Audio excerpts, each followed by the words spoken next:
Bismillahirrahmanirrahim. Assalamualaikum warahmatullahi wabarakatuh. Pagi ini Ahad 17 Desember, insya Allah kami dari tim ZIS An-Nikmah akan membagikan distribusi sembako yang insya Allah akan didistribusikan ke tempat 7 titik di masjid, diantaranya adalah Masjid Silaturahim, Al-Ikhlas, Nurul Mukmin, dan beberapa masjid lainnya. Jadi target kita mendistribusikan ke mustahik sebanyak sekitar 800 orang dan jumlah beras yang kita distribusikan adalah sekitar 4 ton.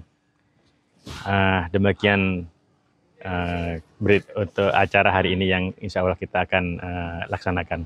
Sekian, wassalamualaikum warahmatullahi wabarakatuh.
Bismillahirrahmanirrahim. Assalamualaikum warahmatullahi wabarakatuh.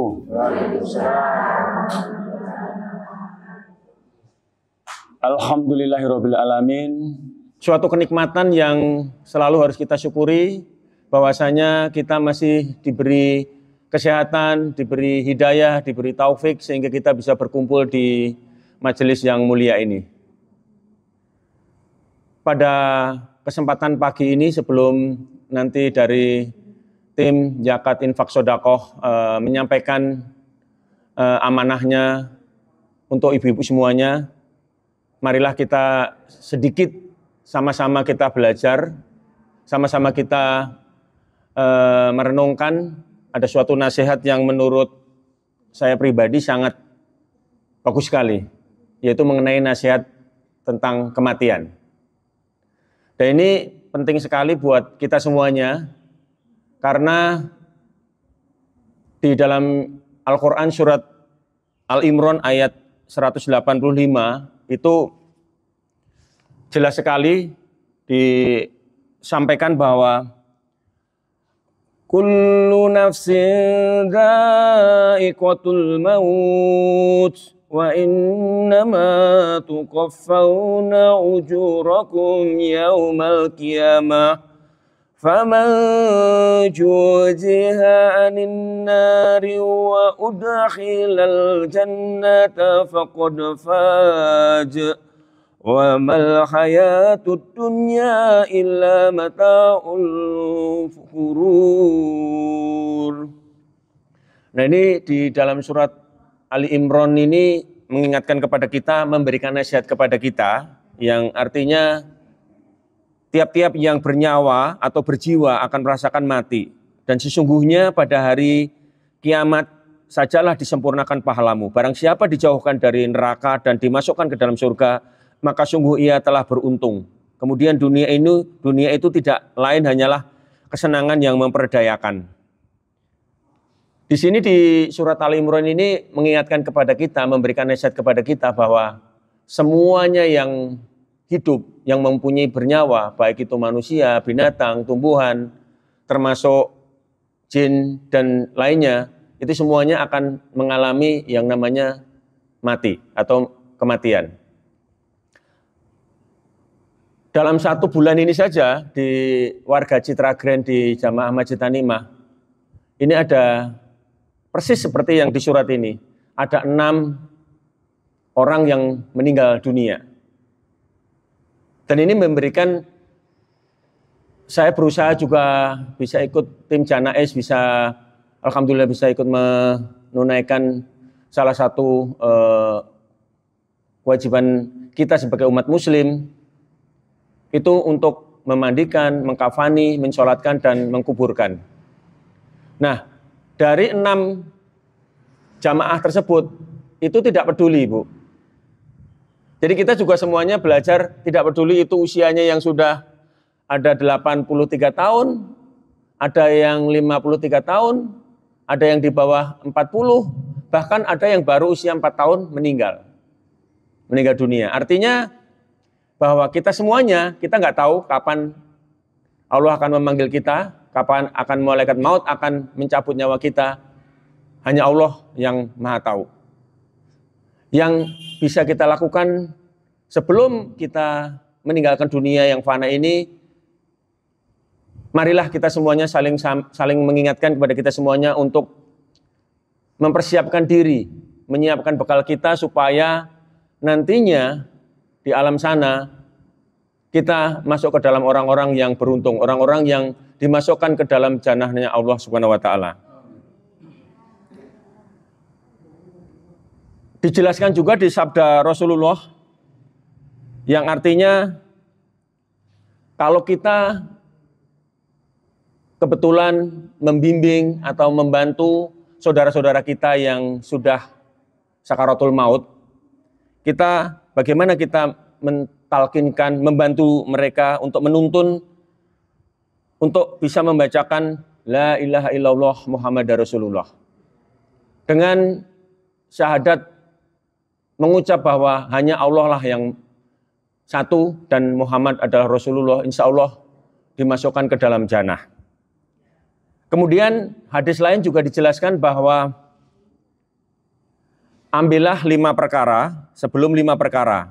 Nah, ini penting sekali untuk kita ingat, diantaranya adalah waktu muda sebelum datang waktu tua. Kadang-kadang kita suka sekali misalnya kalau menasihati anak-anak kita atau putra-putra kita untuk ayo nak sholat, ayo nak puasa, ayo nak ke masjid, sholat berjamaah. Kadang-kadang tenang aja masih kecil, masih muda gitu loh. Ternyata tadi enggak, umur 4 tahun sudah meninggal.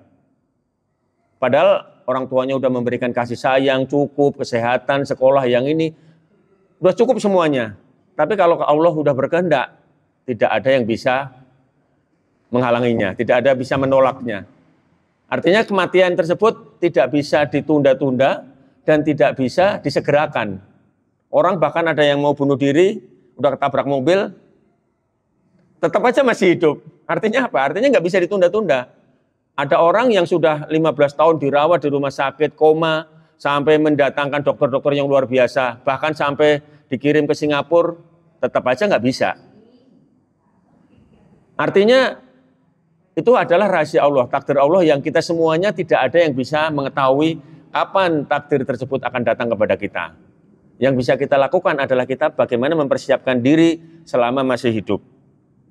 Nah, itu yang nasihat supaya kita tidak menunda-nunda, karena tidak ada yang muda, yang tua, semuanya bisa diambil kapan saja. Kemudian waktu sehat sebelum datang waktu sakitmu.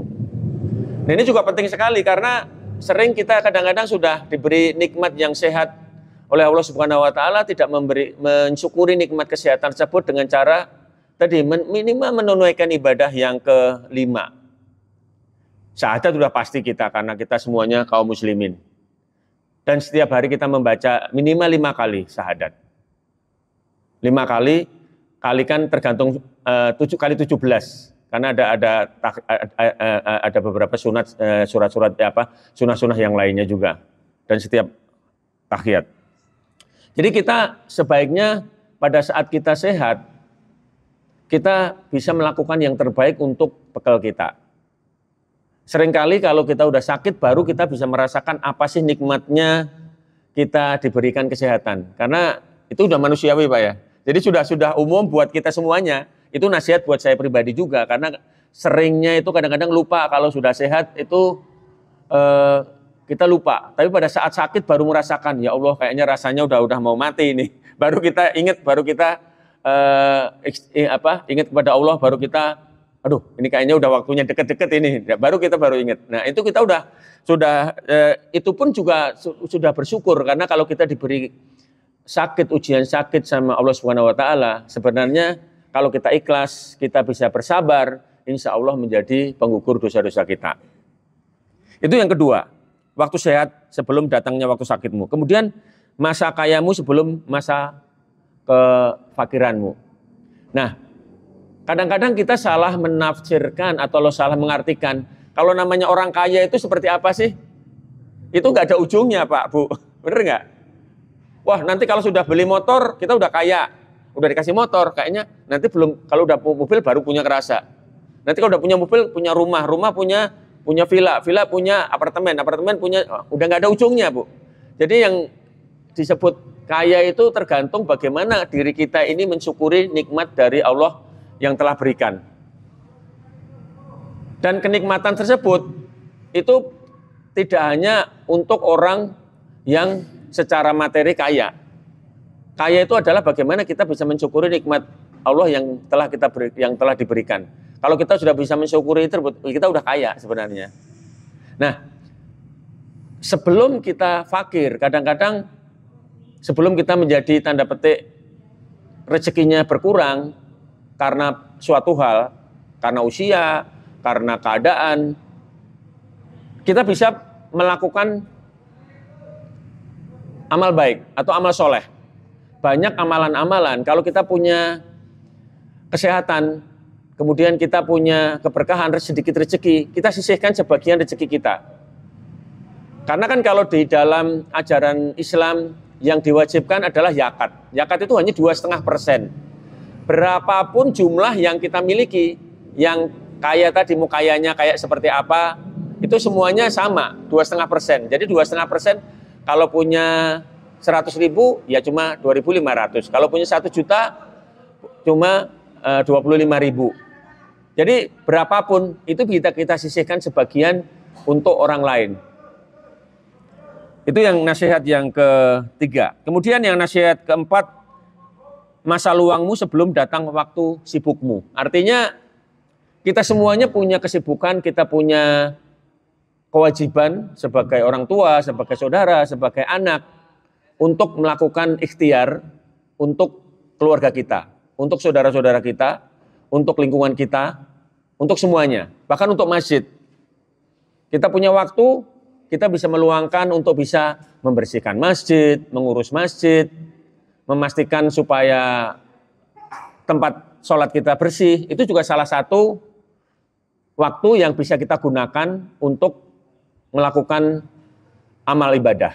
Jadi banyak sekali hal-hal yang kita lakukan sehingga kita bisa bermanfaat untuk orang lain atau orang banyak.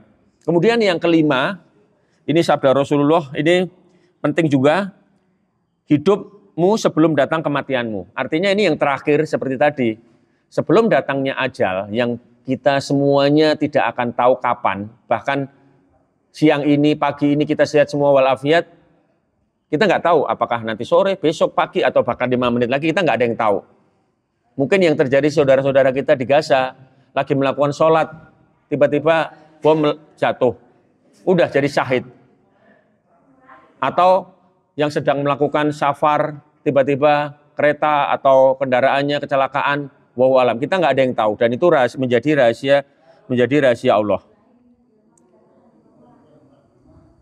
Ini penting sekali buat kita, sesekali kita harus mengingat kematian, karena kemarin saya berkesempatan untuk bisa mengantarkan